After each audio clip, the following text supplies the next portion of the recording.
Friends, ఇప్పుడే అందిన వార్త. రాష్ట్ర ప్రభుత్వ ఉద్యోగులకు ఈరోజు తాజా సమాచారం అంటూ లేటెస్ట్ అప్డేట్ అయితే రావడం జరిగిందండి.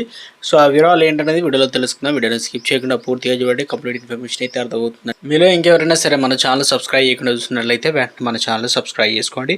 ప్రభుత్వం నుంచి వచ్చే లేటెస్ట్ అప్డేట్స్ అన్ని కూడా మీ ఫోన్ నోటిఫికేషన్ రూపంలో అందించడం జరుగుతుందండి. చూస్తున్నారు కానీ లైక్ చేయడం మర్చిపోతుంది. దయచేసి లైక్ చేయండి. లేట్ చేయకుండా ఇలాగైతే మాట తప్పని మాస్టర్ 10th ఉత్తమ మార్కులు పొందిన విద్యార్థులకు విమాన ప్రయాణం సొంత ఖర్చులు విశాఖ తీసుకెళ్తానన్న ప్రధాన ఉపాధ్యాయుడు.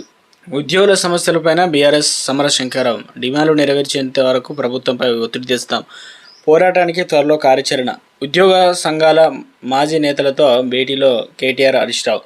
ప్రభుత్వ ఉద్యోగులు, రిటైర్డ్ ఉద్యోగులు, పెన్షనర్లు ఎదుర్కొంటున్న సమస్యల పరిష్కారాన్ని ప్రభుత్వంపై ఒత్తిడి పెంచేందుకు సమరశంకరం పూరించాలని బీఆర్ఎస్ పార్టీ నిర్ణయించింది. ఉద్యోగుల సంక్షేమం పట్ల ప్రభుత్వానికి చిత్తశుద్ధి లేదని విషయం తేటతెల్లమైందని, డిమాండ్లు నెరవేర్చేలా ప్రభుత్వంపై ఒత్తిడి తెచ్చేలా త్వరలోనే పోరాట కార్యాచరణ ప్రకటిస్తామని శనివారం బీఆర్ఎస్ వర్కింగ్ ప్రెసిడెంట్ కేటీఆర్, మాజీ మంత్రి హరీష్ రావు నివాసంలో ఉద్యోగ సంఘాల మాజీ నేతలు, తెలంగాణ వికాస సమితి ప్రతినిధులతో భేటీ అయ్యారన్నమాట. రిటైర్డ్ ఉద్యోగులు, పెన్షనర్ల డిమాండ్ స్పందించడం ప్రధాన ప్రతిపక్షంగా తమ బాధ్యత అని కేటీఆర్ వారితో చెప్పినట్లు, సమస్యల పరిష్కారం కోసం ప్రభుత్వం ఒత్తిడి తెచ్చేందుకు ఈ భేటీలో ప్రభుత్వం గడిచిన 18 నెలల్లో ఉద్యోగులు, రిటైర్మెంట్ ఉద్యోగుల పట్ల వివరిస్తున్న తీరుపై విస్తృతంగా చర్చించారు. అధికారంలో రాకముందు ఉద్యోగులకు హామీలు ఇచ్చారు.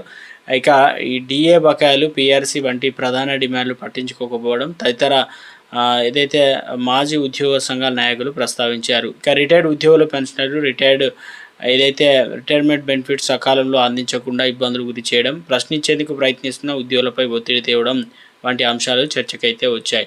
సో ఇక ఉద్యోగుల ఆకాంక్షలు, హక్కుల పట్ల బీఆర్ఎస్ ఎల్లవేళలా సానుభూతి ఉంటుందని, ప్రభుత్వం లక్షల మంది ఉద్యోగులను ఇబ్బందులు గురి చేసింటే వారికి అండగా నిలబడడం మా బాధ్యత. ప్రస్తుతం ఉద్యోగ సంఘాలకు నాయకత్వం వహిస్తున్న నేతల మద్దతు నిలుస్తాం.